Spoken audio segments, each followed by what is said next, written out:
Les installations de traitement des déchets, nouvel épouvantail des populations riveraines. Les exemples ne manquent pas. Dernier en date, Salindre dans le Gard. Dans cette ville industrielle dédiée à la chimie depuis des décennies, les odeurs on connaît. Mais trop, c'est trop. Et l'usine de tri-compostage mobilise contre elle la population. Éric Mangani et Denis Pardano. Tout un tas de lettres aux Miritum. Voilà. Pas content du tout, ces Salindrois. Depuis des années, ils subissent des nuisances olfactives. L'origine de leur courroux, l'installation dans quelques mois d'une usine de retraitement des ordures ménagères. La coupe est pleine. Nous refusons de voir ajouter un risque au risque. Donc il y a des années qu'à Salindre, ça pue.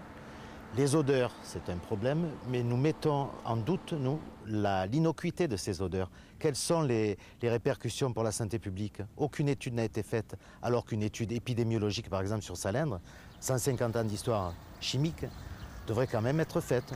Étude épidémiologique, pas pour l'instant, mais des capteurs de mesure sur l'air ont été installés à proximité de la zone industrielle. Si l'étude sur la qualité de l'air montre qu'il y a pollution, pour le syndicat du Grand Alès qui gère le site, il n'y a pas d'ambiguïté.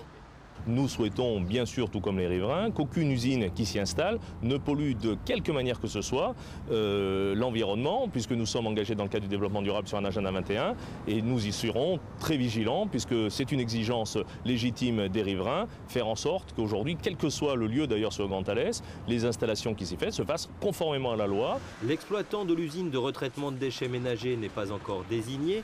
L'enquête d'utilité publique suivra. S'il n'y a pas de problème, l'ouverture de cette unité est prévue dans 2 ans.